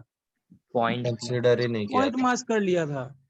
बट अभी जैसा जो पहला उसने बात बोला, स्टार्ट किया था बी से, एक चीज बताओ, एक सर्टेन पॉइंट के बाद जब टेम्परेचर बहुत कम करते जाओगे मॉलिक्यूल्स एकदम पास आते जाएंगे, तो अब क्या उनके पास पूरा जगह मिलेगा क्या? मतलब कुछ ऐसा मान लो पहले ऐसा केस,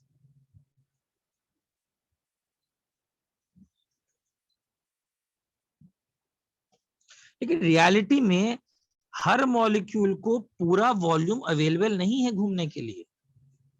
उसको अगर मान लो इस पूरे, इमेजिन करो एक मॉडल कि इस पूरे को इकट्ठा करके एक जगह इकट्ठा कर लो, तो रियलिटी में उसको कितना वॉल्यूम अवेलेबल है? इतना ही वॉल्यूम अवेलेबल है ना।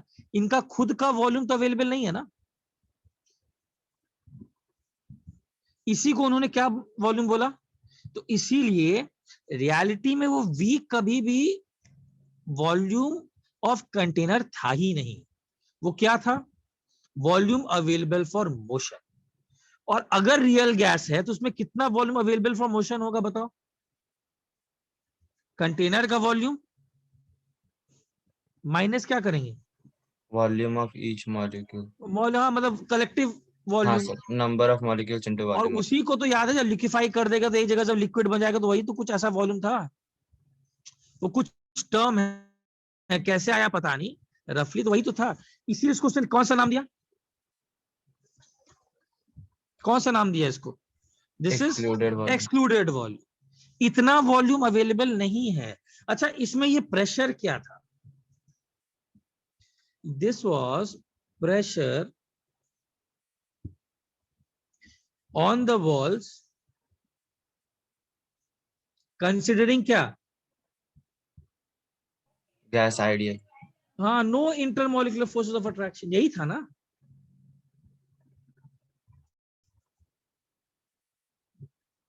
P एक्चुअली में क्या है? Considering no intermolecular forces of attraction. But जब इंटरमॉलिक्यूलर फोर्सेस ऑफ अट्रैक्शन लोगे तो अभी इसमें तुमको लेना है प्रेशर, तो उसीलिए वो टर्म P प्लस समथिंग आया है when you take that term. ये समझ रहा है? तो एक चीज देखो, सब ध्यान से देखो, सब लोग ध्यान से सुना। तो मेरा actual equation P plus N square A by V square into V minus N B is equal to NRT। सब लोग एक्सक्लूडेड वॉल्यूम का मतलब समझा? क्या इसका मतलब है? ये समझा सब लोग? हाँ सर। ठीक है, मतलब रियलिटी में ये P है। अच्छा, व्हाट इज ये टर्म? क्या है? What is this term? What is this term? ये पूरा ग्रीन का टर्म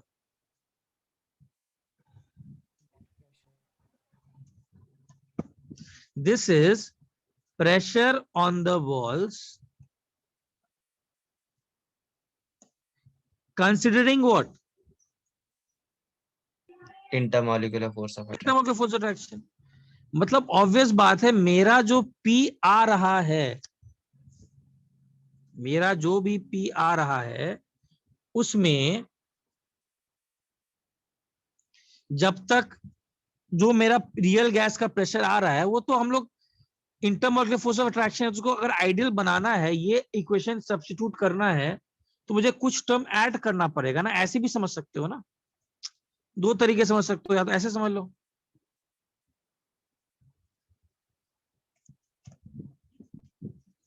समझा? And what is P here? What is this P over here? What is this P? This is pressure of the gas.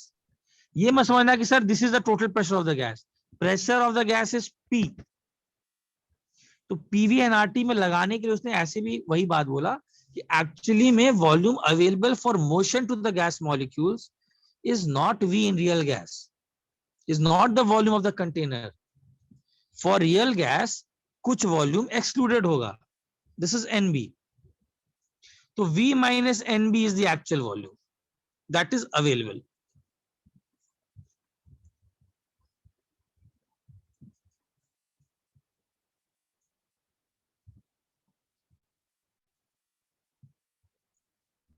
अच्छा मुझे एक चीज बताओ, इस पूरे इक्वेशन में n square a by v square किस चीज का क्या बोलते हैं, कौन सा चीज दर्शाता है? Intermolecular force of attraction. हाँ, it is a measure of. कुछ फॉर्मूला याद रखो. बोलो याद है, किसी को डाउट है पूछो कुछ अगर पूछना है तो. सर एनबी सर सारे वॉल्यूम्स का मिला, सारे मॉलिक्यूल्स का मिला के effective, yes yes yes, effective molecules का वॉल्यूम वो उतना. अब वो इफेक्टिवली ऐसा नहीं है हर का वो कि 4/3πr³ कर दो, एग्जैक्टली वैसा नहीं है, बट इफेक्टिवली उसका मतलब वही है कि आप जो उतने वॉल्यूम्स को थोड़ा सा हटाना चाह रहे हो. अच्छा मुझे एक चीज बताओ, आगे बढ़ो आप, अभी भी समय है, आगे बढ़ो. Sir doubt. हाँ बोलो, क्या डाउट है? सर प्रेशर तो इंटरमॉलिक्यूलर फोर्सेस के कारण कम होना चाहिए ना? कौन सा प्रेशर? ना, रुको. मुझे पीवी ये दूसरा मेथड है समझाने का. अगर तुमको पीवी इजिकल टू एनआरटी में तुमको एक्चुअली में अगर रियल गैस को सेटिस्फाई कराना है तो कौन सा पी डालना है? वो पी डालना है जिसमें considering no intermolecular force of attraction, तब ना पीवी एनआरटी बैठेगा. तुमको पीवी एनआरटी में वो पी डालना है जिसमें intermolecular forces of attraction considered नहीं है. तो अगर तुमको कोई रियल गैस दिखा रहा है अभी प्रेशर 10 एटमॉस्फेयर का, अगर वही आइडियल होता तो उस पर कितना का प्रेशर लगता? 10 से ज्यादा लगता कि 10 से कम लगता? सर तो फिर 10 से अगर ज्यादा लगता ना. पीवी में सेटिस्फाई करना है तो फिर वो में भी थोड़ा ऐड करना पड़ेगा मॉलिक्यूल्स का. हाँ तो वही तो ऐड कर दिया ना मैंने, n²/v². नहीं सर, अगर ऐसा समझना है तो फिर वॉल्यूम के लिए भी थोड़ा ऐड करना पड़ेगा ना, ना मतलब पीवी एनआरटी सेटिस्फाई करना है तो. ना वी का क्या डाल, नहीं. अच्छा इसीलिए मैंने इस अप्रोच से नहीं किया था. तो पहला अप्रोच समझ में आया जो जैसा वैन डर वाल्स वाला था, वो समझ में आया? हाँ सर. हाँ उसी पर फिर नहीं वो भी नहीं, वो समझ में आया ना, उसमें कोई डाउट नहीं है ना. ये क्वेश्चन कैसे आया था, वैन डर वाल्स जो पहले दिखाया. तो इसका मतलब ये जो पहले वाले पे शो करो, ये समझ में आया. एनबी का मतलब, एनबी क्या बोलते थे इसको एक्चुअली में? This particular volume is not available for motion. ठीक है, चलो एक चीज बता रहा हूँ, आगे बढ़ रहा हूँ. उसमें भी ऐड नहीं करना पड़ेगा, गलत थोड़ा सोचा है.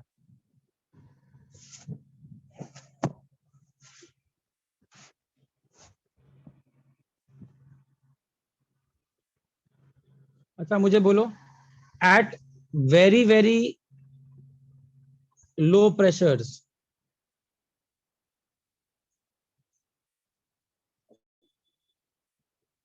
अच्छा हाँ पहले तो एक चीज समझते हैं. इस पूरे इक्वेशन में अट्रैक्टिव फोर्सेस का डोमिनेंस, अट्रैक्टिव फोर्सेस को कौन मेजर कर रहा है बताओ? an²/v². हाँ, इस पूरे एक्सप्रेशन में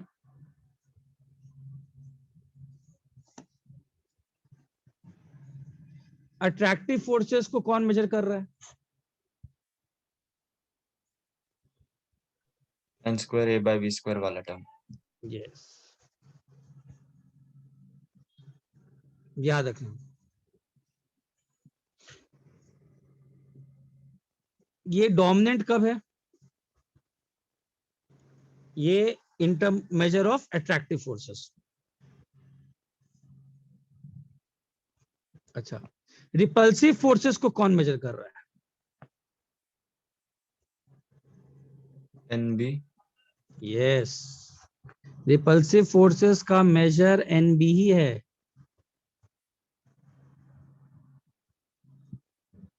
सर क्योंकि उसकी वजह से वॉल्यूम में कॉन्ट्रैक्शन आता है इसीलिए। हाँ, उसके वजह से ऐसे समझ लो ना, एक एक्सट्रूडेड वॉल्यूम मतलब क्या है, तुम उतने वॉल्यूम में नहीं घूम सकते, मतलब बहुत क्लोज अगर आ जाएंगे तो तुम उतने वॉल्यूम में नहीं घूम रहे हो। क्यों? रिपल्सिव, मैंने बताया था ना, रिपल्सिव फोर्सेस किसके कारण राइज हुए थे, याद है स्टार्टिंग में बताया, रिपल्सिव फोर्सेस किसके कारण राइज हुए थे? रिपल्सिव फोर्सेस हैं ही क्यों? क्योंकि हर एक मॉलिक्यूल का क्या है, साइज है, और साइज यहाँ कौन सा फैक्टर है, यही है ना, एनबी। वी तो वॉल्यूम ऑफ कंटेनर है, तो रिपल्सिव फोर्सेस एनबी है। At very very low pressures दोनों फोर्सेस निग्लेक्ट हो जाएंगे कि नहीं? Both forces can be neglected. तो बताओ क्या लिख सकता हूं मैं? पीवी क्या हो जाएगा? एनआरटी, मतलब जेड अप्रोक्सीमेटली किसके बराबर आएगा? 1। अरे समझा, बहुत लो प्रेशर्स का मतलब क्या है कि मॉलिक्यूल जो है बहुत दूर दूर है, molecules are very far apart.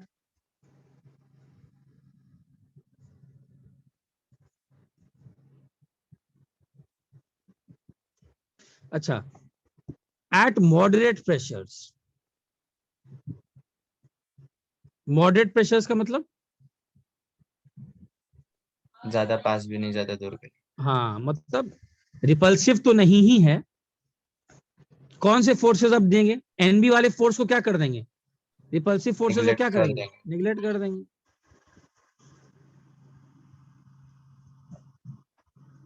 कुछ बोल नहीं रहे हो, समझ में आ रहा है यहाँ तक? हाँ सर। हाँ सर। मॉडरेट प्रेशर्स रीजन में जब है, मतलब बहुत अंदर तक नहीं आया है।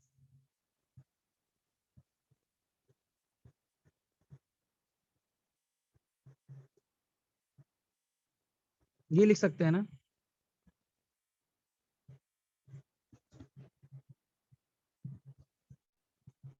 तो PV plus N square A by V कितना होगा बताओ?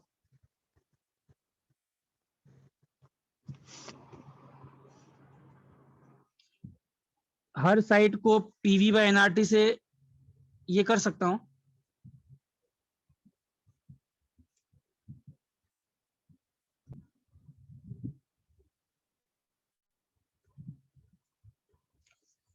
और पीवी बाई एनआरटी को कितना ले सकता हूं?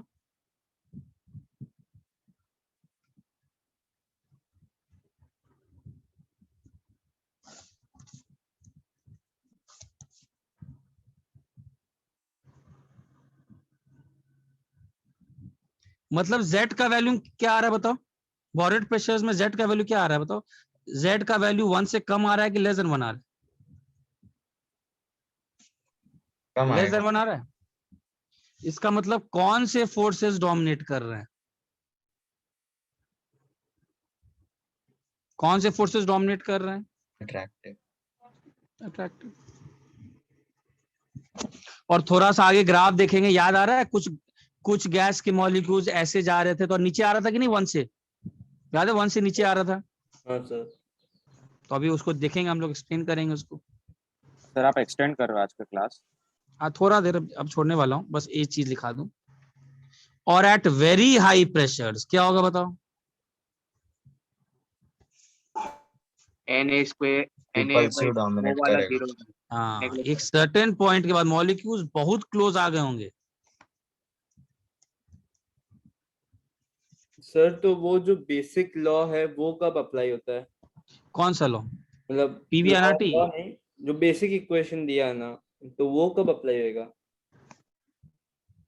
हाँ, वो तो नॉर्मली जब तुम्हारा, नॉर्मली अगर तुमसे ये सब टर्म्स मेंशन ना करे, ठीक है, मतलब तुमको बोल दिया जाए कि तुमको कोई अप्रोक्सीमेशन लगाना नहीं है, get me the real value, तब ये लगाओगे। ठीक है, ये सब तो थोड़े अप्रोक्सीमेशन है ना, निग्लेक्ट कर दे रहे हैं ये सब। मान लो सिंपल बोल दिया, फाइंड द वॉल्यूम और the pressure contained by, find the pressure of a real gas, और ए दिया हुआ है, बी दिया हुआ है, समझ जाना। वो आपसे नॉर्मल पूछ रहा है, कोई अप्रोक्सीमेशन, कोई निग्लेक्ट वाली बातें नहीं बोलना चाह रहा है।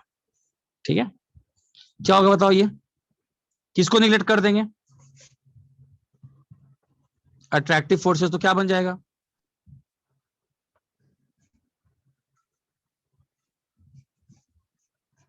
पीवी बाय आरटी कितना होगा बताओ? 1 plus PB by RT.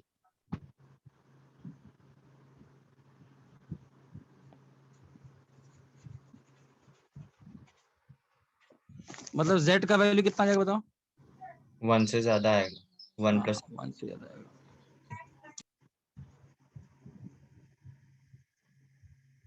P भी आएगा यहाँ पर, सर PV by RT। मतलब z का वैल्यू कितना है बताओ? greater than 1, और कौन सा forces dominate? repulsive।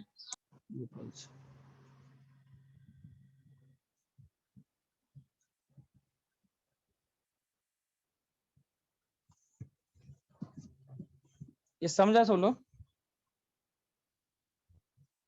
Yes, sir. And what is the cause for repulsive forces? Because of size of molecule. Yes. तुम एक डाउट आता है बच्चों को, सर अट्रैक्टिव बात कर रहे हो, रिपल्सिव, अरे repulsive has already been taken into account.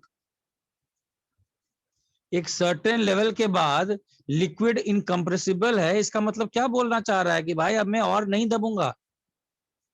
Now अब रिपल्सिव फोर्सेस काम कर रहे हैं, तुम जितना लगाओगे अब रिपल्सिव फोर्सेस, ऑलरेडी इसमें दोनों फोर्सेस आ चुके हैं, रिपल्सिव भी अट्रैक्टिव भी। ठीक है, हाँ सर। जल्दी नोट करो, बस एक काम और एक बात और बताना है।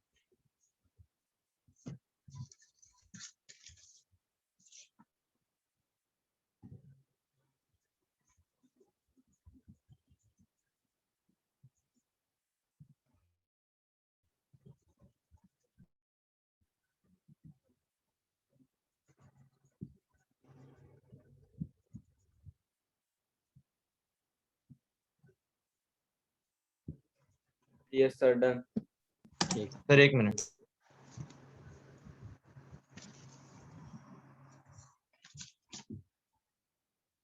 डन सर, हो गया। बन गया। अच्छा अब इधर देखो, बी का एक फॉर्मूला याद रखना। वैसे इसका डेरिवेशन तो इतना इंपॉर्टेंट नहीं है, बट ठीक है मैं करा दूंगा नेक्स्ट क्लास।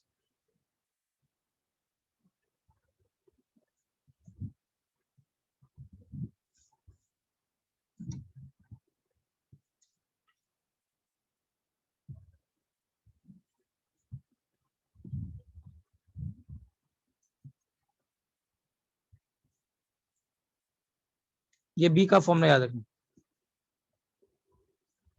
कैसे आया अब करा दूंगा। 4 into 4/3 पाया। आर क्या है यहाँ पर? radius of each molecule।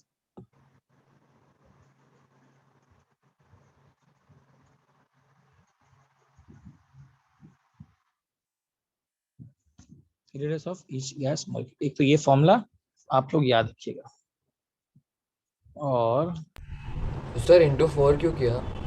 हाँ वो मैं डेरिवेशन अगली क्लास बता दूंगा,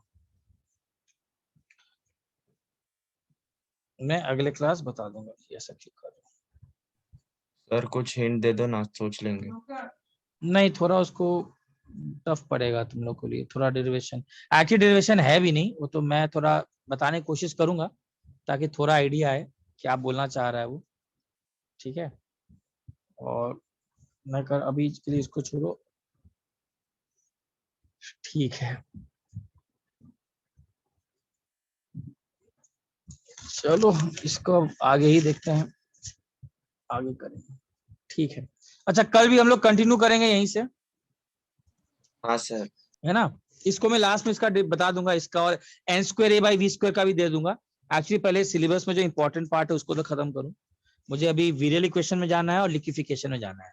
once that is over gas loss खत्म, तो मेरा ख्याल से वेडनेसडे तक खत्म हो जाएगा आराम से। फिर आप लोग के पास फ्राइडे सैटरडे है ना क्लास लगा हुआ है ना? सर